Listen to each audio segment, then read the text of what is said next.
জীবনে প্রবাসে 10টি বছর কামলাগিরি করে দেশে ফিরলাম। ফেরার পরে কি ঘটনা ঘটলো বা কি হয়েছে বাস্তব কথাগুলো একটু শুনবেন।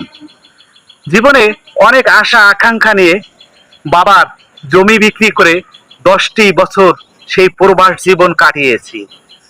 10 বছর পরে যখন দেশে ফিরতে চেয়েছি, তখন সংসারের পরিবার পরিজন তারা আমি দেশে আসব তেমন একটা খুশি না, তেমন একটা তারা আনন্দিত না। তারপরেও দেশের ভালোবাসা, দেশের মানুষের ভালোবাসা, এই আমার জন্মভূমিকে দেখা, এই আমার বন্ধু বান্ধবকে দেখার জন্য আমার এই হৃদয়, আমার মন যেন ফেটে যাচ্ছিল। এতটা কষ্টদায়ক সেই বিদেশে ছিলাম। 10 বছর পরে সিদ্ধান্ত নিলাম দেশে যাব, আমার জন্মভূমিতে যাব।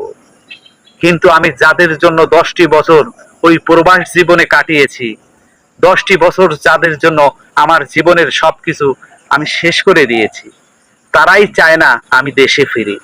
তারা শুধু আমার কাছে চায় টাকা। 10 বছর পরে যখন দেশে ফিরলাম, এসে দেখি আমার বাবা মা, পরিবার পরিজন সবাই মহা সুখে আছে, বিলাসিতা জীবন যাপন তারা করে। আর আমি কিরকম আছি বা কিরকম ছিলাম, কিভাবে অর্থ উপার্জন করেছি, তারা কিন্তু সেটা একবারও ভাবেনি। তারা ভেবেছে হয়তো এরকম গাছের পাতার মতন বিদেশে টাকা থাকে, ওই টাকা গাছ ঝাঁকি দিলেই বুঝি পড়ে।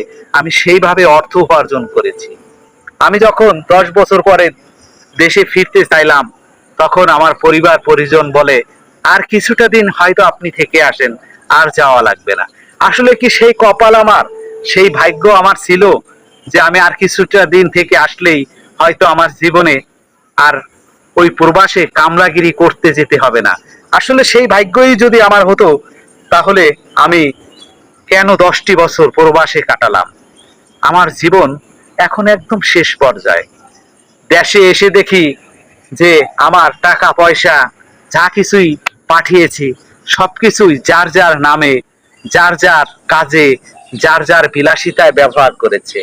হায় রে কামলা আমি, হায় রে কামলা, প্রবাসী কামলা আমি।